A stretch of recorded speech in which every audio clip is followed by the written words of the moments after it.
ఎంత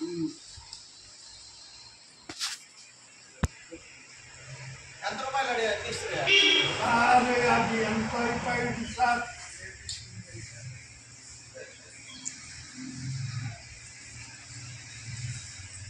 చెయ్యాలని 9 ఏళ్ళు ఇంకా இந்த கோவில் எங்க இருந்துச்சுன்னா மணி அப்படிவா சொல்லு எங்க இருந்துச்சுன்னா இந்த கோயில் பார்த்தீங்கன்னா சேலத்துலேருந்து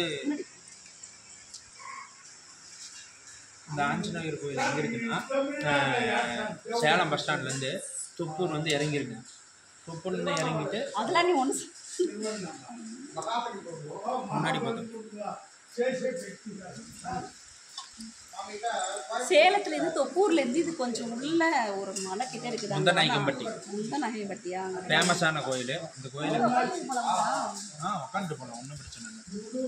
சரி அங்கே தான் உட்காந்து மேலே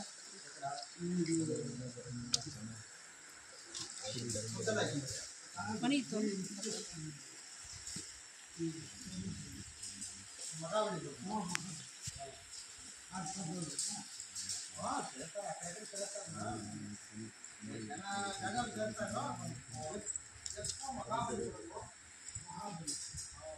இங்கே ஆஞ்சநேயர் கோயிலுக்கு எனக்கு ரொம்ப நாளாகவே இந்த இடத்துல கூப்பிட்டு வரணும்னு சொல்லியிருந்தான். ஸோ அதுக்கேற்ற டைம் இன்றைக்கி தான் கிடச்சிச்சு, கூப்பிட்டு வந்துட்டோம். நண்பர்களே போயிட்டு வந்துட்டோம். பார்த்தீங்கன்னா ஆக்சுவலாக வந்து இந்த கோயில் பார்த்தீங்கன்னா முத்தம்பட்டியில் இருக்குது பாருங்க. ஒரு வில்லேஜில் இருக்குது பாருங்க. வா நில்லு வா. வில்லேஜில் இருக்குது பாருங்க. உள்ளே போனோன்னா நல்ல ஒரு சிறப்பான ஒரு பூஜை போட்டு கொடுத்தாங்க, நல்ல ஒரு மரியாதை கொடுத்தாங்க, நல்ல ஒரு ஃபேமஸான கோயில் பாருங்கள். அர்ச்சனை சீட்டெலாம் எடுத்து எங்கள் பேருக்கு நாங்கள் அர்ச்சனைலாம் பண்ணிக்கிட்டோம். ரொம்ப சிறப்பாக இருந்துச்சு. எனக்கு மடிக்க வராது. என்னதான் வரும் மடிக்க வராது. கோயிலுக்கு வந்துட்டு கோயில் சந்தோஷமாக இருக்கும்.